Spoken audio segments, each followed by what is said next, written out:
En 40 años, la Iglesia Católica pasó de ser la mano derecha del virreinato a la enemiga en casa de los gobiernos republicanos. ¿Cómo llegas a eso? ¿Es la Iglesia Católica un parásito que vive de la ignorancia y el adoctrinamiento de 300 años al pueblo mexicano?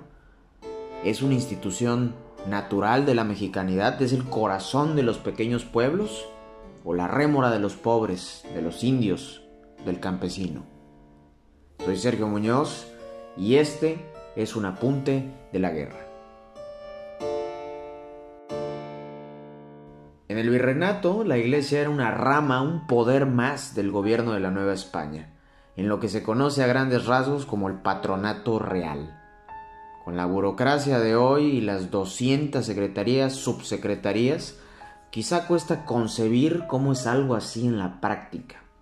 Con procesos rancios y rígidos ya en aquel entonces, el poder político aprobaba los nombramientos de nuevos obispos y la división territorial del episcopado, que no son cualquier cosa.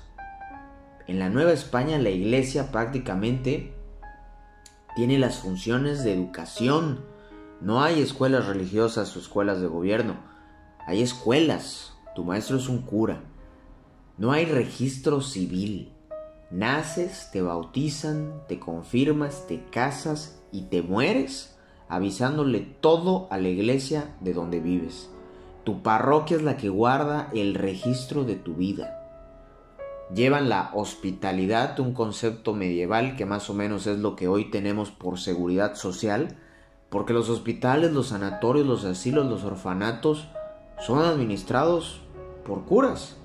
Lo que hoy llamaríamos servicios de inteligencia, hasta de ministerio público si quieres, es lo que hacía la Inquisición, a veces con menos crueldad que hoy en día. No es que la Iglesia y el Estado estén aliados, es que están prácticamente incrustados. Así se la llevaron 300 años, el diezmo para el cura, el tributo para el rey. La autoridad religiosa produce y legitima, y la política administra y protege. Esta es una forma muy general de explicar el patronato real, porque había incontables órdenes, corporaciones al interior de la iglesia con sus propias facultades, sus propias funciones y sus propios intereses. La iglesia tenía y sigue teniendo una estructura complicadísima y antiquísima.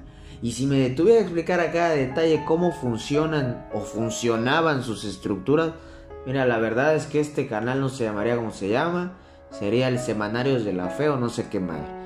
Pero en la descripción te apuntaré varios títulos si te interesan y estoy seguro que habrá en los comentarios quienes ya tengan los dedos calientes por enseñarnos. Saludos a toda la banda de guerra. Los curas tenían sus propias leyes, la autoridad política aprobaba nombramientos, sí, pero ya puestos no podía meterse, Sus faltas las juzgaba un tribunal eclesiástico. Un burócrata no podía meterse con las funciones de una orden religiosa, ni mucho menos con el dinero de los diezmos, tributos y demás subvenciones que recaudaban las parroquias a lo largo de todo el reino de la Nueva España. Estos fueros, como se les llamaban, era el orden natural de las cosas. Nadie las discutía, eran así porque así siempre han sido y así ha funcionado. En la víspera de la insurgencia, guerra de independencia, como quieras llamarle, la Iglesia Católica y la Corona Española están teniendo fricciones. En todo matrimonio hay problemas y más si es uno de cientos de años. Los monarcas han tenido que reformar para conservar su imperio. Acuérdate que hay revoluciones por toda Europa, Hay guerras por todo el continente. América se está independizando. ¿En qué lo podemos resumir? España aprieta el varo y se mete con los fueros. El gobierno virreinal empieza a tomar para sí mismo o a recortar muchas de esas funciones que asumía la iglesia. Por poner un ejemplo, a los caballeros hospitalarios, esa imagen que todos conocemos aunque no sepas qué son en realidad, como dice el nombre, manejaban hospitales, también la entrada a los putazos, pero en general atendían enfermos. Se les cortó el presupuesto, por así decirlo, se fueron de México y ya nunca regresaron. Ante esto, desde Europa surge una filosofía de la iglesia como sociedad perfecta. ¿Qué es esto? La Iglesia dice: los gobiernos son cambiantes, vienen de los vaivenes políticos del hombre, que es imperfecto, son terrenales. La Iglesia tiene sus ritos antiguos, sus propias leyes antiguas, costumbres, valores que vienen de Dios. La Iglesia debe ser tratada como una sociedad dentro de la sociedad. Una sociedad que además, al venir de Dios, que es perfecto, pues es perfecta, es universal, y por tanto se le tiene que tratar como a otro estado. La sociedad perfecta es una respuesta a esa situación en el mundo en que de pronto la Iglesia tiene que enfrentarse a gobiernos nuevos que nacen de revoluciones y entran a cambiar las cosas, o a reyes que aprietan la mano para que no los tumben. La Iglesia prácticamente se pone un letrerito que dice: a mí no me tienes que cambiar nada, papi, yo soy perfecta, todo este poder, todo este patrimonio lo tengo porque soy la representación de Dios en la tierra. Tú cámbiate en política lo que quieras, pero yo soy eterna. Para que veas que esa frase, al César lo que es del César, se puede usar al revés cuando conviene.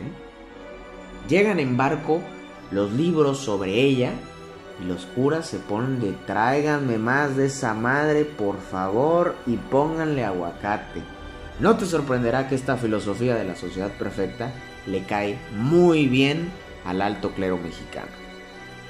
Por esas mismas fricciones es que, si bien la Iglesia Católica en México siempre estuvo del lado del gobierno virreinal, tampoco se fueron con todo sobre los curas que de pronto subieron al caballo y se agarraron con el gobierno, Y no era hasta que la autoridad les partía la madre bien y los detenía que la Iglesia así decía: ah, no, sí, qué poca madre, no, mal la neta, Pero a Hidalgo y Morelos, siendo curas entre comillas rebeldes, nunca los excomulgó su Iglesia, Vivieron, se alzaron y murieron como hijos de Dios. ¿Que se intentó? Sí, pero nunca lo pudieron lograr. Cuando se acaba el virreinato, el sistema cae y cada quien toma lo que el otro se deje. Los primeros gobiernos mexicanos se agarran las propiedades religiosas que estaban abandonadas. Por ejemplo, las que eran de la Inquisición, los caballeros hospitalarios, las misiones californianas. Pero como no te ha de sorprender, mucha de esa lana y propiedades se fue malbaratando para préstamos extranjeros, rematando a los cuates, jineteando, cambalacheando, hasta que, por incompetencia o corrupción, o las dos, a mediados de siglo, antes de la Guerra de Reforma, al gobierno no le quedaba nada de muchos de esos patrimonios de cientos de años, Algo que también no ha de sorprenderte. Sin embargo, la Iglesia sigue teniendo muchísimo dinero, Indudablemente, en la víspera de la guerra es el terrateniente más grande del país. No hablo solo de los templos, desde las catedrales hasta las capillas, o de los conventos y monasterios, que en muchos casos son prácticamente haciendas, fraccionamientos, ni de los colegios y universidades en todas las ciudades del país. No, hablo de que si tú rentas donde vives, es muy probable que tu casero sea la iglesia, Y así tengas el dinero de contado o los medios para ir pagando tu casa, la iglesia no te la va a vender. No te la va a vender. Ese terreno donde quieres y tienes la lana para construir algún negocio, la iglesia no te lo va a vender, te lo va a rentar. Y muchas propiedades de plano, por el descuido, se devalúan, porque entendiblemente la gente no va a invertir en un edificio, una casa, una finca que no es suya y que en cualquier momento le pueden quitar. Los únicos que pueden asumir esos riesgos económicos pues son las viejas familias españolas y los extranjeros. O sea, los ricos siguen ricos, los de en medio les cuesta todo más, y de los pobres, mejor ni hablemos. Pero hay que decirlo, la Iglesia de México es más que las cúpulas multimillonarias, En el México rural, que es en el siglo XIX la mayoría del país, la presencia de la iglesia no necesariamente es mala, hay que decirlo. Ahí el cura suele ser un elemento de orden, de paz, de cierto progreso. Es el que sabe coordinar a la gente con los cultivos y que no falte de esto o de aquello cuando vengan las temporadas difíciles. Es el que medio sabe de arquitectura para ese puente que desde hace mucho hace falta. Es el confesor, quien calma a la gente, quien la aconseja, quien le limpia la conciencia. Es el que pone en orden a los niños para que no estén todo el día de ociosos, de gañanes. Es el doctor que le dice a la gente: no es mal de ojo, señora, su chamaco tiene fiebre porque anduvo en el río encuerado toda la tarde. Es el que organiza la construcción de las bellísimas parroquias provinciales que hay en todo México. Que es muy fácil decir: no, qué poca madre, mira qué bonito, mientras la gente afuera pidiendo. Y sí, tendrás cierta razón, pero la construcción de una parroquia, por no hablar de una catedral, es un proyecto que ocupa a generaciones completas de un pueblo. Es trabajo en la que toda la comunidad participa, trabaja de alguna manera, y al final ese edificio es el orgullo de esa gente, es un legado tangible. Así como ahorita cuando salen a decir que encontraron petróleo en tal rancho y toda la gente, ahora sí habrá trabajo 40 años.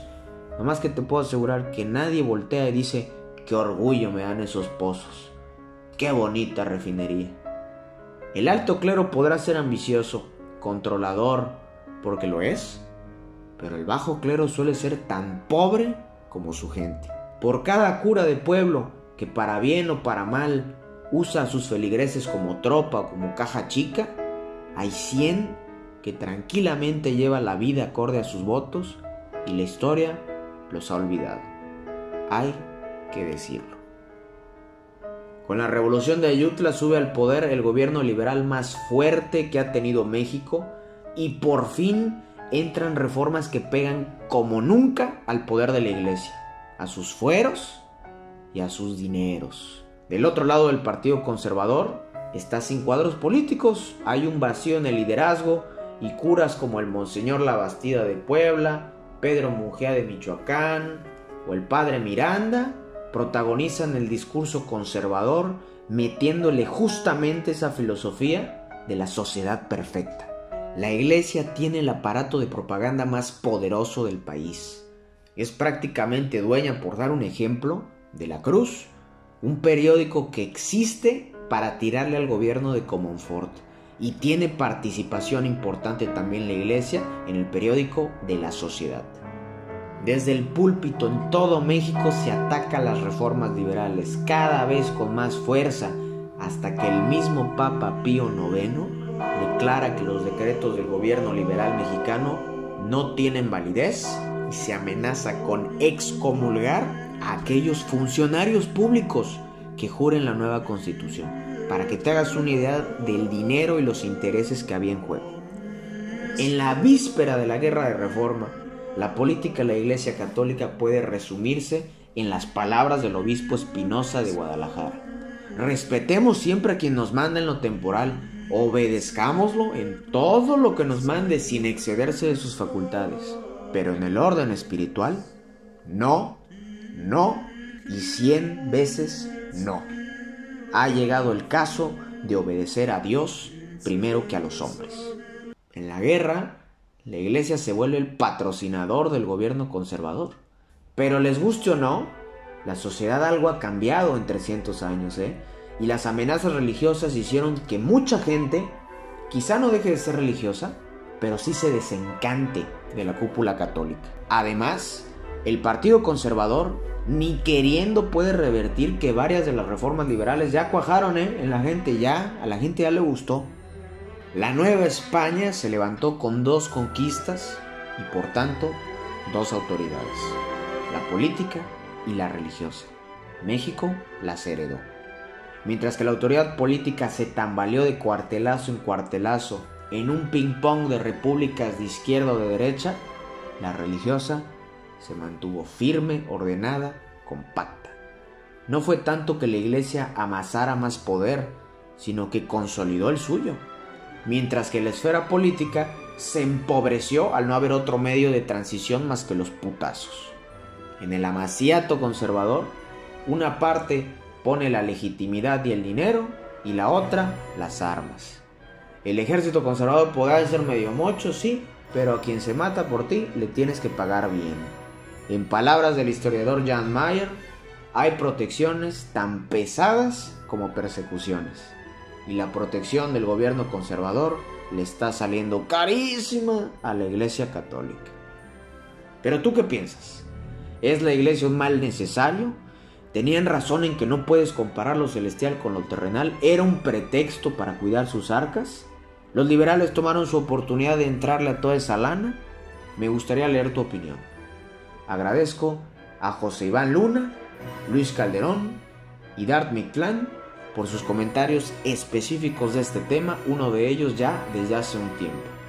De mientras, este ha sido otro apunte, crónica, ya ni sé, algo de la Guerra de Reforma.